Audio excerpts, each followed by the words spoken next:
사도행전 9장입니다. 사도행전 9장 31절입니다. 사도행전 9장 31절. 그리하여 온 유대와 갈릴리와 사마리아 교회가 평안하여 든든히 서가고 주를 경외함과 성령의 위로로 진행하여 수가 더 많아지니라. 아멘.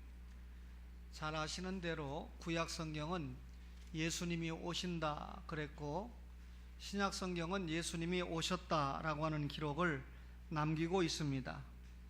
예수님께서 십자가에 죽으시고 부활 승천하시면서 제자들에게 복음 선교를 명하셨습니다. 제자들이 복음을 전하는 가운데 교회가 설립되고 확장되는 역사는 사도행전에 잘 기록이 되고 있습니다. 오늘 여러분 사도행전 9장 31절을 우리가 읽었는데, 이 9장 전체에 부각되는 한 가지 주제가 있다면 복음의 확장입니다. 우리가 사도행전이라고 할 때 사도 바울과 그리고 베드로를 염두에 두고 그들의 복음 전도 활동을 염두에 두고 사도행전이라고 하는 그런 제목이 붙었습니다. 말하자면 사도 바울과 베드로 사도를 통해서 복음이 확장되는 결과를 사도행전에 기록을 했다, 그 말이죠. 사실 이 교회의 확장이라고 하는 것은 초대 예루살렘 교회가 핍박을 받으면서도 계속적으로 성장했습니다. 교회가 핍박을 받으니까 야, 복음 확장 그만둬야 되겠다, 교회 확장 그만둬야 되겠다, 이게 아니고 핍박을 받으면서도 계속해서 확장이 됐지요. 오늘 사도행전 9장의 교회의 확장을 어떻게 설명할 수 있을까요? 여러분, 오직 성령이 임하시면 예루살렘과 그 다음 뭐죠? 온 유대와 사마리아와 땅끝입니다. 그러면 베드로가 복음을 전해서 예루살렘 교회가 세워졌죠. 비록 이 스데반 집사가 순교를 당하는 아픈 일이 있었지만 결과적으로 예루살렘 교회가 부흥하고 확장을 했습니다. 근데 예루살렘은 복음이 어떻게 돼야 됩니까? 유대와 사마리아 그리고 땅끝까지 가야 되죠. 그래서 예루살렘에서 출발한 복음의 확장이 오늘 본문에 뭐라 그랬습니까? 온 유대와 갈릴리와 사마리아. 그러니까 이 수도인 예루살렘을 출발을 해서 온 유대 나라, 그 다음에 북쪽에 갈릴리, 그리고 중간에 사마리아, 그러니까 전 가나안 땅, 팔레스틴 땅에 복음이 확장되는 것을 설명을 하고 있지요. 여러분, 복음이 땅끝까지 가려면 예루살렘에서 출발해서 어디를 거쳐야 됩니까? 유대와 사마리아를 거쳐서 땅끝까지 확장이 되는 것입니다. 그러니까 이 예루살렘을 출발한 복음의 중간 과정을 오늘 압축해서 사도행전 9장 31절이 설명하고, 10장에 가면 베드로와 고넬료가 만나지 않습니까? 그래서 이 가이사라의 복음이 전파되는 일로 말미암아 이제는 예루살렘, 유대, 사마리아 정도가 아니라 이방에까지 복음 선교가 확장되는 것을 보여주고 있습니다. 여러분, 교회는 성령께서 세우십니다. 따라서 오늘 성령의 위로로 진행하는 교회, 무슨 말입니까? 교회를 설립하시는 분이 성령님이고 그 설립하신 교회를 확장시키고 보호하시는 분도 성령님이다. 그런 의미가 성령의 위로로 진행하여 라고 하는 표현입니다. 오늘 교회라고 하는 것을 한번 우리가 다시 말씀을 통해서 조명해 보겠습니다. 헬라말로 에클레시아라고 하는 교회라고 하는 말이 신약 성경에 무려 110번이나 사용이 되고 있습니다. 분명한 것은 교회가 건물이 아니고 성도 자신이라는 것을 기억하셔야 되죠. 바울 사도는 이것을 하나님이 자기 피로 사신 교회다, 예수님의 십자가 부활을 믿고 중생받은 성도들을 교회라고 한다, 그 말이죠. 따라서 교회는 건물이 아니고 성도 자신들이 교회입니다. 이 교회는 지역교회가 있고 보편교회가 있는데, 예루살렘 교회, 안디옥 교회, 고린도 교회, 초원 교회, 무슨 교회입니까? 지역교회죠. 이 지역교회는 우리 교회는 없겠지만 불택자도 있어요. 지옥 가는 사람도 교회에 나오는 경우가 있습니다. 따라서 지상의 교회는 완전한 교회라고 할 수가 없습니다. 그러나 보편교회는 한 분이신 예수 그리스도를 머리로 하는 택자만의 교회, 신자만의 교회입니다. 말하자면 죄 문제를 다 해결받은 사람들만의 교회니까 완전한 교회죠. 여러분, 참된 교회는 예수 그리스도가 머리가 되는 교회입니다. 우리 성도는 그의 지체가 되죠. 따라서 여러분, 예수 그리스도를 머리로 하는 성도는 언제나 예수 그리스도 안에서, 말씀 안에서, 그의 몸된 교회 안에서 교제가 가능하다, 그 말이죠.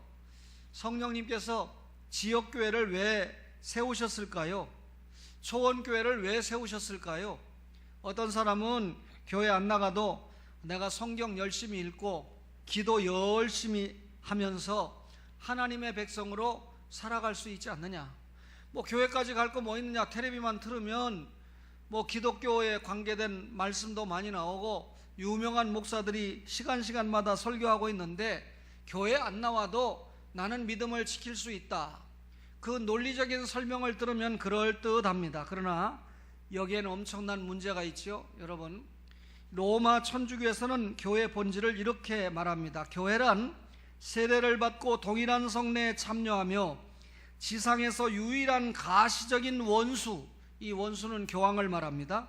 원수 밑에 있는 합법적인 목자들에 의해 처리를 받는 모든 신실한 자들의 단체다 라고 정의했습니다. 이 로마 천주교회의 교회에 대한 정의를 보면 여러분, 우선 조직교회에 포커스를 두고 있죠. 교황 속에 지시를 받고 있다라고 하는 것, 다시 말하면 무엇이 교회냐? 교회가 아니냐? 다시 말하면 로마 교황청의 지시를 받고 있느냐, 받고 있지 않느냐? 로마 교황청 조직에 들어가서 지시를 받고 있으면 그것이 참 교회다. 우리는 여러분 조금 전에 무형교회와 유형교회, 다시 말하면 지역교회와 보편교회를 여러분에게 설명했는데, 우리가 여러분 포커스를 두고 있는 것은 예수 그리스도를 머리로 하는 무형교회이지 않습니까? 보편교회이지 않습니까? 근데 로마 천주교회는 이 말만 봐도 지상에 보이는 조직교회에 저들이 정의를 두고 있다. 그러나 우리 개혁교회는 성도의 교통에 교회의 본질을 두고 있습니다. 성도의 교통이라는 게 뭡니까? 예수 그리스도를 믿는 신자들이 유기적인 연합을 이룬 것을 성도의 교통이다. 여러분, 우리가 예수 믿으니까 누구와 신령한 교제합니까? 말씀과 성령을 통해서 그리스도와 늘 신령한 교제를 하지요. 그런데 문제는 예수님과만 교제한다, 하나님만 사랑한다로 끝나는 게 아닙니다. 하나님을 사랑하고 예수님과 교제하는 사람은 예수 그리스도를 믿는 교회 신자들과도 신령한 교제 생활을 한다, 그 말입니다. 여러분, 다시 말하면 그리스도와 연합된 성도들은 다른 성도들과도 신령한 교제를 이루어야 됩니다. 여러분, 우선 우리의 신앙 고백이 동일하죠. 주는 그리스도시요 살아계신 하나님의 아들이라고 하는 고백이 동일하지요. 같은 소망을 가지고 있습니다. 천국을 소망하고 있지요. 그리고 천국에서 받을 상급을 소망하고 있지 않습니까? 같은 믿음을 가지고 있지요. 이 자리에 여러분, 예수 믿고 구원받지 부처나 다른 종교를 믿어 구원받는다고 생각하는 사람이 있습니까? 같은 세례를 받지 않았습니까? 또 예수님께서 너희는 땅끝까지 복음을 증거하라는 같은 사명을 우리가 받고 있지 않습니까? 따라서 주님을 위해서 일하는 다른 성도들과도 교제하면서 신령한 소통, 신령한 교제를 이루어야 됩니다. 따라서 여러분, 내가 교회 안 나가고 혼자 신앙생활한다 라고 하는 사람은 교회의 본질에서 벗어난 사람이라는 거죠. 성도 간의 믿음의 교제를 통해서 서로 격려하고, 저 장로님을 보니까 전도 열심히 해야 되겠다, 저 권사님을 보니까 정말 감사 생활을 해야 되겠다, 저 아무개 성도님을 보니까 신앙생활은 이렇게 해야 되겠다, 이렇게 다른 사람들에게 도전을 주고 격려를 합니다. 목사인 저도 만나는 사람들을 통해서, 성도들을 통해서 많은 것을 배우고 도전을 받습니다. 이렇게 교회에 와서 말씀을 듣고 성령님의 인도를 받으면서 우리에게 도전하는 세속주의, 그리고 우리를 쾌락으로 끌어내리려고 하는 이런 것에서 여러분, 우리가 이길 수 있다는 거죠. 예배만 드리고 교회 생활을 거의 못하는 사람들은 성도의 교통을 하지 못하는 것입니다. 오늘 이 설교를 들으면서 우리 지난번에 수요일날 권사님들에게 각 기관 목사가 교회를 대표해서 복음을 전하러 갈 때 그것이 잘 성공적으로 복음 전파가 될 수 있도록 기도하는 것도 전도의 사명이다 하는 이야기를 했습니다. 여러분, 수요일이고 평일날 교회 모여서 권사님들이 모여서 기도도 하고 또 주방이 있으니까 간단하게 식사도 준비를 해서 나누면서 여러분, 이 성도와 성도 간의 교통을 하는 시간들이 좀 많아져야 됩니다. 초창기에는 그런 모습들이 역력했는데 요즘은 이 교인들이 갖는 극단적인 이기주의가 우리 교회 안에도 서서히 밀려들어오고 있다라고 하는 것을 제가 눈으로 보게 됩니다. 여러분, 성도와의 교통, 우리 신앙 고백을 통해서도 하잖아요. 함께 믿음이 자라가야 되고 함께 사명을 감당해야 됩니다. 교회는 성도의 교통이 있는 곳입니다. 이것이 없으면 교회가 아니라는 거죠. 교회 안에 교통을 이루지 못하는 소수가 섞여 있을 수 있습니다. 그러나 교통하지 않는 그런 사람이 있다고 해서 교회가 아닌 것은 아니죠. 여러분, 유영교회 안에 있는 모든 회원들이 그리스도 안에서 계속해서 신령한 교통을 이루어갈 수 있도록, 그렇죠? 네?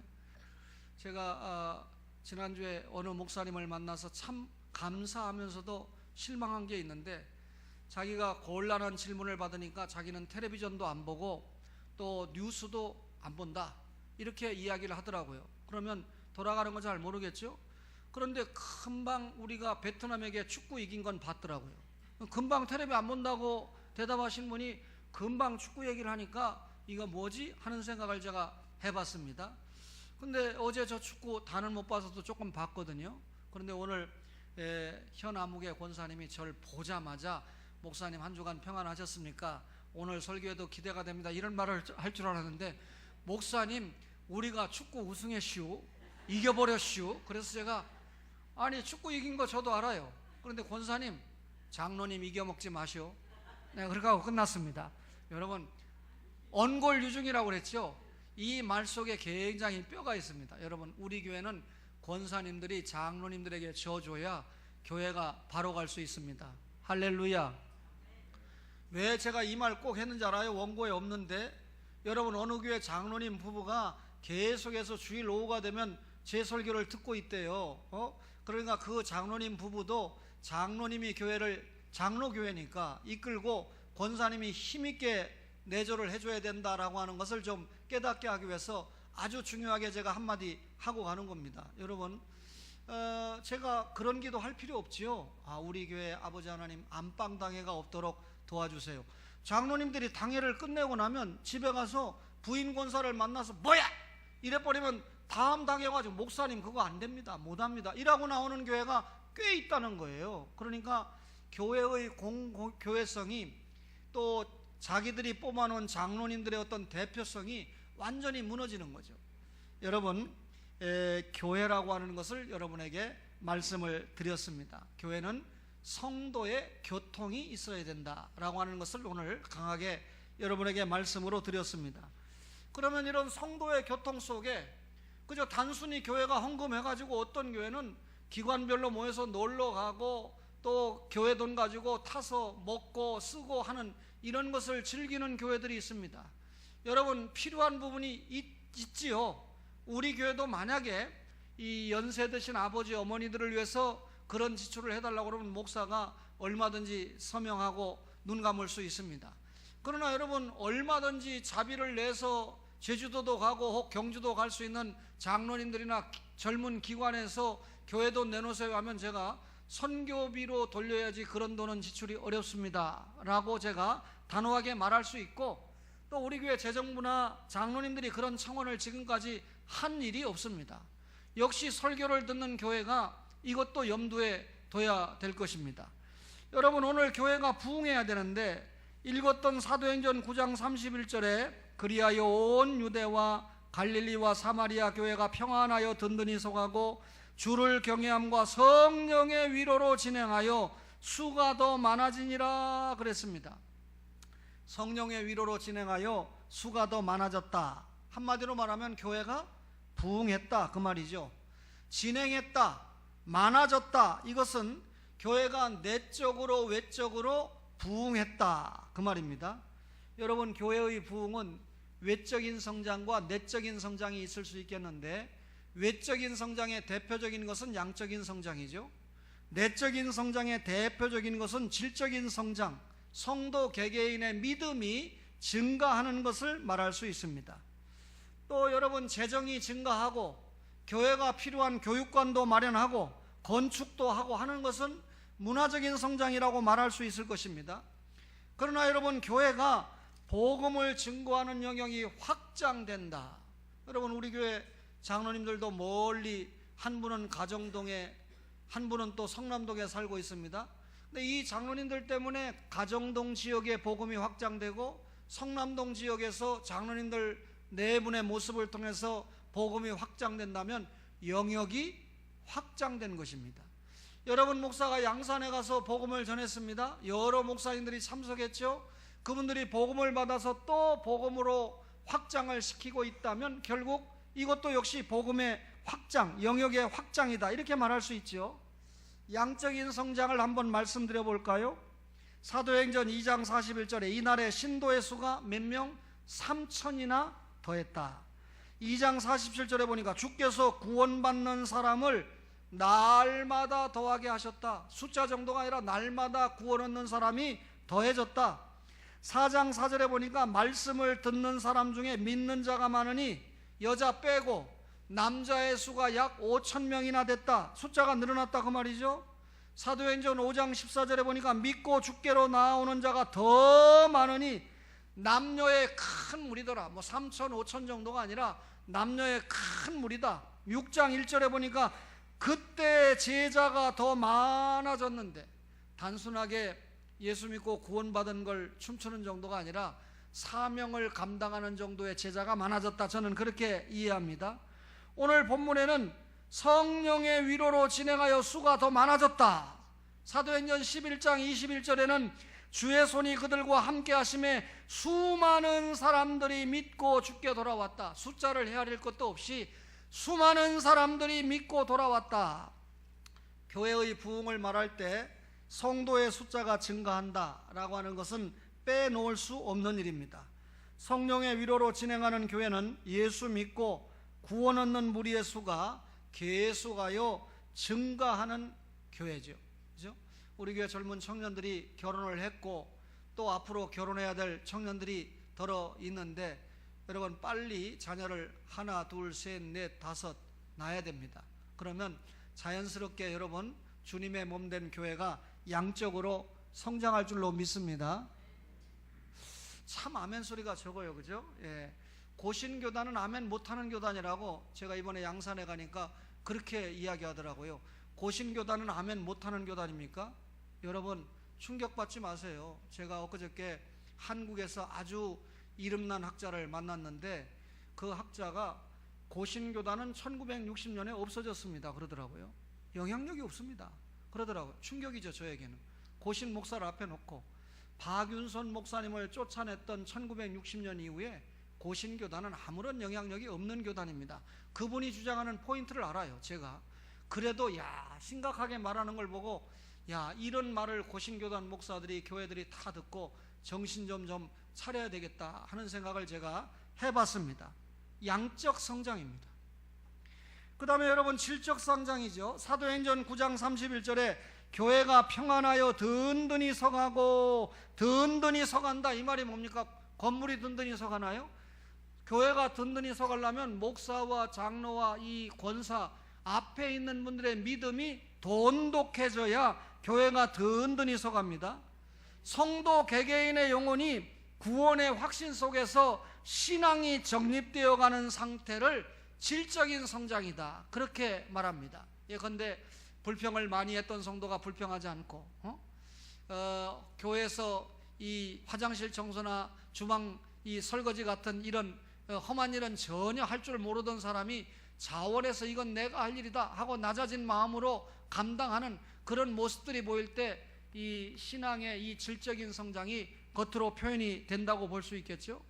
여러분, 양적인 성장 중요하죠. 질적인 성장은 양적인 성장보다 어떤 면에서 더 중요하다고 정의를 내릴 수밖에 없는 게 현재 우리 한국교회의 현실입니다. 그 다음에 영역의 확장인데요, 사도행전 1장 15절에 모인 무리가 몇 명이었나요? 기도하기 위해서 120명이 모였죠. 감람산에서 주님을 환송한 제자들이 모여서 기도하는데 마가 다락방에 모였습니다. 이 120명 가운데는 예수님을 따라다니는 제자들이 있었죠. 막달라 마리아를 위시한 여자들, 또 예수님의 어머니도 그 자리에 있었습니다. 물론 예수의 아우들도 함께 있었습니다. 저들은 예수님의 분부대로 예루살렘을 떠나지 않고 약속받은 성령님을 받기 위해서 기도하고 있었습니다. 예루살렘 교회는 이렇게 마가 요한의 다락방에서 기도하던 120명을 통해서 출발을 했습니다. 예루살렘 교회가 어느 정도 수적으로 부흥하자 교회를 효과적으로 이끌기 위해서 7 집사를 세우지 않았습니까? 그 집사 가운데 스데반 집사가 명설교를 한 편 남긴 후에 순교를 당하고 말았습니다. 주님의 복음이 예루살렘에만 머물고 있다가 예루살렘부터 유대 사마리아고 저 땅끝까지 가야 되는데 스데반 집사가 순교하는 사건을 통해서 비로소 유대와 사마리아, 구브로와 안디옥, 버니게까지 성도들이 흩어지게 되지 않습니까? 따라서 그날에 예루살렘에 있는 교회에 큰 핍박이 나서 사도 외에는 다 유대와 사마리아 모든 땅으로 흩어졌다. 사도행전 8장 1절에 그렇게 기록했거든요. 사도행전 8장 4절에 보면 그 흩어진 사람들이 두루 다니며 복음의 말씀을 전했다 그랬거든요. 여러분, 교회가 언제 시험과 환난이 오는지 알아요? 선교 안 할 때. 복음 선교에 최선을 다하라는데 예루살렘 교회가 선교 안 하고 자기들끼리 헬라파 과부, 히브리파 과부 싸우고 집사 세우고 자기들끼리 놀아먹고 있으니까 하나님이 땅끝까지 복음 전하라고 했잖아. 왜 니들끼리 놀고 있어? 해서 환난이 일어나니까 결국 예루살렘에서 복음이 흩어진 거 아닙니까? 여러분, 흩어져서 복음의 말씀을 전하니까 오늘 결과적으로 9장 31절에 온 유대와 갈릴리와 사마리아 교회가 평안하여 든든히 서갔다. 복음을 전해줄 때 교회가 세워지고 교회가 세워질 때 여러분 복음의 말씀으로 평안하여 든든히 서간다 라고 하는 것을 알 수가 있습니다. 그래서 이런 결론을 사도행전 11장 19절에 때 스데반의 일로 일어난 환난을 인하여 흩어진 자들이 베니게와 구브로와 안디옥까지 이르러 복음을 전했다라고 기록을 하고 있습니다. 여러분, 우리가 말씀을 받으면서 교훈을 받아야 되잖아요. 우리 초원의 가족들이 환난 받고 선교할래요? 아니면 환난 안 받아도 설교할래요? 후자지요. 환난 안 받아도 우리가 하나님의 말씀을 딱 보니까 깨달음이 오잖아요. 야, 우리가 작지만 하나님이 원하시는 복음 선교에 최선을 다하면 하나님이 기뻐하신다라고 하는 걸 알 수 있죠. 헤롯 임금이 예수님의 동생인 야고보를 갖다가 용서하세요. 예수님의 동생 아니고 예수님의 12제자인 야고보를 칼로 죽였습니다. 그죠? 이때 여러분, 이 헤롯 이 야고보를 순교시킨 일 때문에 복음은 다시 확장돼 가지고 안디옥을 거쳐서 로마까지 가게 됩니다. 그리고 로마를 통해서 독일에서 영국, 영국에서 미국, 미국에서 우리나라까지 복음의 영역이 확장되지 않았습니까? 여러분, 따라서 여러분, 우리가 이 교회가 부흥했다 할 때는 양적인 성장, 질적인 성장은 말할 것도 없고 영역의 확장이 반드시 들어가야 됩니다. 결국 여러분, 복음이 영역이 점점 확장되면서 우리나라에까지 왔지요. 땅끝까지 이르러 내 증인이 되라 라고 하는 선교 명령은 결국 복음의 영역의 확장으로 성취가 되어 갑니다. 성령의 위로로 진행하는 교회, 어떤 교회입니까? 양적으로 성장하는 교회죠. 질적으로 성장하는 교회죠. 그리고 영역이 확장되는 교회입니다. 여러분, 교회가 숫자만 증가했다고 순수하게 교회 부흥했다, 우리 교회는 몇만 명이 모인다, 몇천 명이 모인다를 가지고 여러분 부흥했다라고 말할 수 있을까요? 예루살렘 교회가 숫자가 많아졌다는 걸 아까 말씀을 드렸습니다. 그죠? 남자의 수가 3,000명, 허다한 제사장의 무리도 그도의 복종, 남녀의 큰 무리, 그렇죠? 그런데 그렇게 숫자가 많아지니까 히브리파 가부, 헬라파 가부가 싸움하고 있어요. 또 아나니아와 삽비라 같은 부부가 거짓말하고 공모해서 주의 영을 시험하고 하나님의 권징을 받는 일이 생기게 됩니다. 그렇죠? 또 과부들이 자기 구제에서 빠졌다고 서로 사람들을 원망하고 교회를 분열의 소용돌이로 몰아넣고 있었습니다. 이런 것을 볼 때 교회가 숫자가 많아진 것만으로 성장했다라고 단언하기 어렵습니다. 많아지는 거 감사한 일이지만 교회의 부흥에는 반드시 내적인 부흥인 질적인 성장이 따라가야 됩니다. 질적인 성장의 핵심이 뭡니까? 대학을 나오고 무슨 모임을 자주 갖고 기도를 많이 하고 다 중요하지만 가장 중요한 것은 말씀의 왕성이지요. 오순절에 3,000명이 회개한 것도 그냥 회개가 된 것이 아니고 베드로가 십자가와 부활의 말씀을 전해줬을 때 우리가 어찌할꼬 라고 회개했던 것입니다. 하나님의 말씀을 듣고 난 후에 예루살렘 교회가 세워졌다 그 말이죠. 남자의 수가 5,000명이 된 것도 그냥 된 것이 아니고 베드로의 설교를 듣고 5,000명이 된 것입니다. 그래서 사도행전을 기록한 누가는 하나님의 말씀이 점점 왕성하여 예루살렘에 있는 제자의 수가 더 심히 많아지고 허다한 제사장의 무리도 이도에 복종하니라, 하나님의 말씀이 점점 왕성하여가 시작입니다. 하나님의 말씀이 왕성하니까 어떤 일이 생깁니까? 제자의 수가 많아져요. 그것도 더 심히 많아집니다. 그리고 허다한 제사장의 무리도 이도에 복종을 한다 그 말이죠. 여러분, 하나님의 말씀이 교회의 중심이 된다 그 말이죠. 하나님의 말씀이 제자를 더하게 했습니다.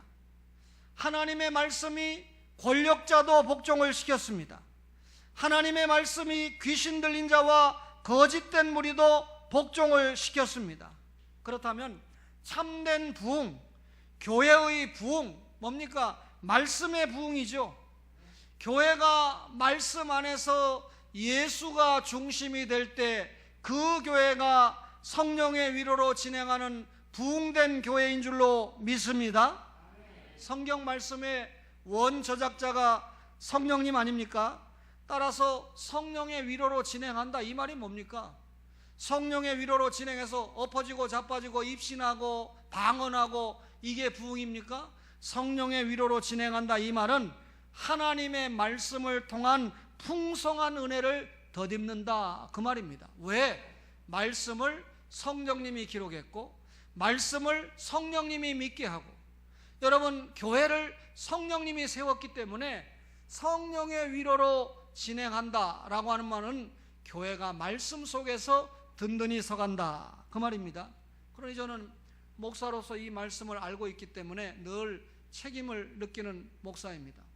하나님의 말씀을 바로 전해줘야 성도들이 먹고 영양가를 취해서 은혜를 받든지 말든지 하지, 목사가 보면 하나님의 말씀도 잘 전하지 않고 성경 한 구절 부르고 자기 말하고, 그죠? 어떤 분은 그래요. 목사님 그거 8시간씩 어떻게 강의합니까? 저는 1시간 강의하는 것도 한 20분 성경 얘기하다가 예화 한두 가지 하면 시간도 잘 가고 참 좋은데 동영상 촬영을 한다고 그러면 예화도 못하고 성경만 얘기해야 되니까 너무 힘들던데 이해가 됩니다. 저라고 힘이 안 들겠습니까? 그러나 초원성산에서 함께 30년 이 외길을 걸어오면서 하나님의 말씀을 나누고 있는 여러분들이 하나님의 말씀 속에서 신앙생활을 해야 된다는 것을 알고 있기 때문에 말씀을 전해야 된다라고 하는 그 관념이 늘 저를 누르고 있습니다. 사랑하는 초원의 가족 여러분, 성령의 위로로 진행하는 교회는 성령과 말씀, 말씀과 성령 속에서 계속해서 성장해 가는 교회입니다.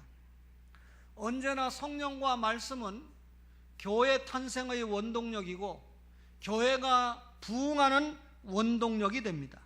오순절 성령 강림의 결과 예루살렘 교회가 탄생했고, 성령님은 하나님이 하신 큰 일, 다시 말하면 십자가와 부활 사건을 통한 구원 역사를 증거하게 했습니다.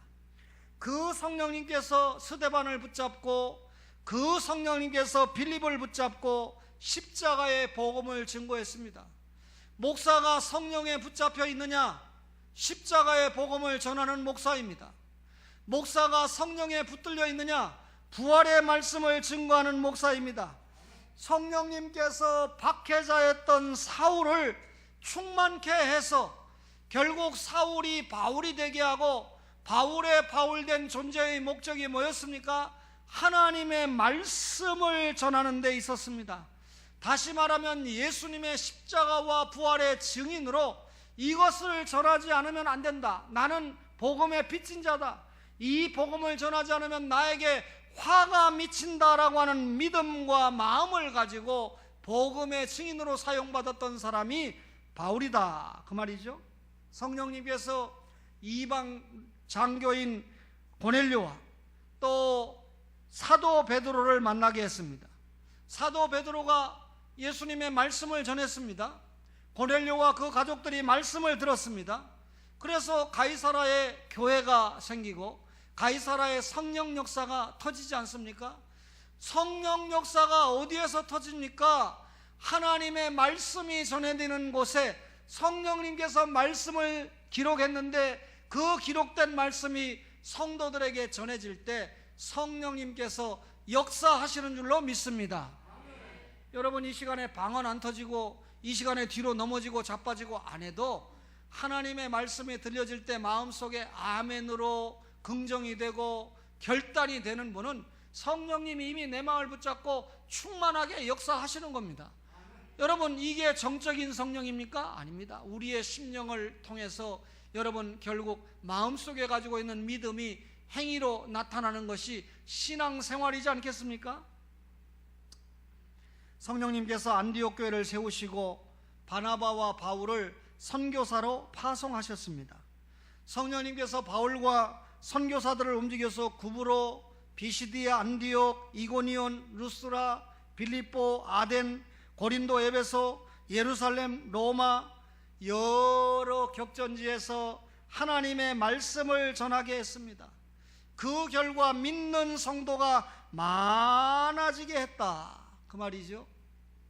여름방학 한 달여 동안에 여러분 목사가 강의는 중단했지만 여러분들이 기도해 주시고 관심을 가져주신 덕분대로 거제도에 가서 하나님의 말씀을 전했습니다. 또 분당에 가서도 2차례나 하나님의 말씀을 전했습니다. 최근에는 저 부산 옆에 양산에 가서 하나님의 말씀을 전했는데, 저에게 신학교에서 배운 제자들이 대부분이었지만 여러 목사들이 모여서 하나님의 말씀을 나누는 그런 귀한 시간을 가지게 되었습니다. 영역의 확장 측면에서 볼 때 우리 초원교회 담임 목사가 저 밑에 양산까지 가서 복음을 전했다. 영역이 확장된 것이죠. 그리고 여러분, 제가 제 말을 하지 않고 어찌하든지 하나님의 말씀을 저들에게 전하고 가르치는 일에 열심을 다했기 때문에 질적인 성장도 저들에게 가져다 주었다. 목사의 부흥이 그 교회의 부흥이죠. 그래서 여러분, 성도들은 어떤 담임 목사를 만나느냐 하는 것이 자신의 신앙생활을 결정하게 됩니다. 이유는 목사의 설교를 들으면서 신앙생활하고 목사의 이 신앙 지도를 받으면서 신앙생활하기 때문에 그러지 않겠습니까? 따라서 여러분, 하나님의 말씀을 잘 전해주는 것은 목사의 생명이고, 또 성도들은 하나님의 말씀을 잘 듣고 신앙생활하는 것이 여러분 생명을 걸 수밖에 없는 중요한 테마가 될 수밖에 없는 것입니다.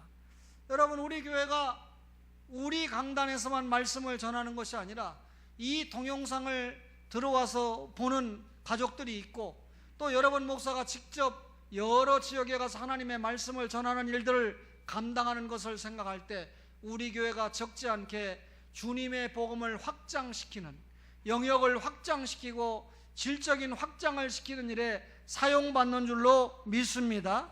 그렇다면 우리 초원교회는 성령의 위로로 진행하는 교회고, 또 앞으로도 계속해서 성령님의 위로로 진행하는 교회가 되어야 됩니다.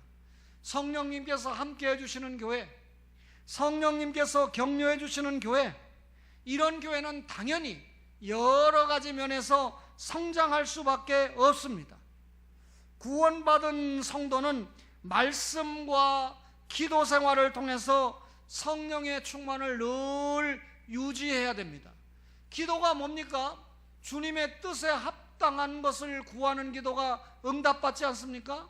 그러면 주님의 뜻에 합당한 것을 구하려면 주님의 뜻을 기록한 신구약 66권의 말씀을 잘 깨달아야 되죠. 따라서 말씀 속에서 기도가 이루어지고, 말씀 속에서 교육이 이루어지고, 말씀 속에서 신방이 이루어지고, 말씀 속에서 성도 간의 교제가 이루어지는 것입니다. 여러분, 그렇게 될 때 결국 성령의 위로 속에서 큰 열매를 맺게 되고, 이것이 하나님을 기쁘시게 하는 귀한 교회로 전진하게 되는 열쇠가 된다, 그 말이죠. 믿음을 가진 성도는 반드시 생활의 반응을 보이게 되어 있습니다. 이는 큰 열매로 나타나게 되어 있습니다. 하나님께서는 구원받은 성도를 사용하셔서 자신의 나라를 확장시켜 나갑니다. 우스운 얘기지만 제가 여러분들에게 뭐 이런 거 사달라고 말씀드리는 거 아닙니다. 또 초원교회 목사가 사례를 가지고 그런 거 못 사는 정도의 목사도 아닙니다. 근데 뭐 저희 교회 이 믹서기가 너무 오래된 것 같아요. 근데 저는 뭐 아침에 과일을 잘 안 맞지만 우리 집에 제일 어른인 며느리가 이 과일을 갈아서 아침 식사를 하게 되는데 뭐 소리도 요란하고, 근데 마침 부산의 최영준 장로님이 사모님에게 그 사진, 믹서기 사진 좀 찍어서 보내라고 그래요. 왜 믹서기 사진을 보내라고 하나? 사진을 찍어서 보냈더니 좋은 믹서기를 보내줬어요. 제 아내가 검색을 해보니까 아주 좋은 거래요. 또 뭐 고기 같은 거 그냥 물 안 나도록 쪄먹는 그런 것도 보내준다. 그것도 몇십만 원짜리래요. 또 이번에 우리 교회를 위해서 초원교회 가족들 다 숟가락을 너무 오래 썼으니까 30년이나 쓰는 숟가락이 어디 있습니까? 일체 바꾸세요 해서 오늘 가져왔는데, 도착했는데 숟가락을 오늘 바꾸지 다음에 바꿀지는 뭐 권사에서 알아서 할 문제고, 숟가락 하여튼 100벌이나 왔어요. 그러니까 숟가락을 바꾸게 될 것입니다. 제가 미안하잖아요. 우리 교회 장로님이 헌물하는 것도 아니고 다른 교회 장로님이 왜 자꾸 이런 걸 헌물해 주나, 제가 참 미안합니다. 또 앰프도 주고.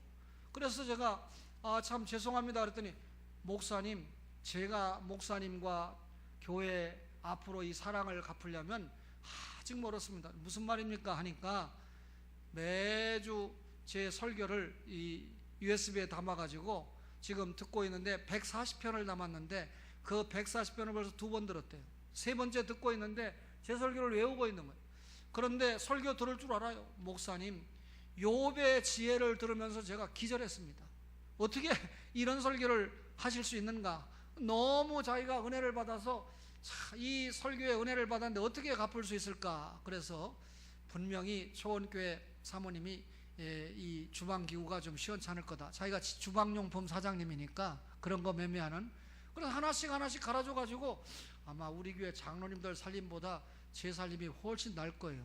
저희 집에 와서 시험 들지 마세요. 다 선물 받은 거니까 오해하지 마세요. 제가 생각하기를, 야, 하나님의 말씀 열심히 전하니까 이런 또 이 혜택도 오는구나.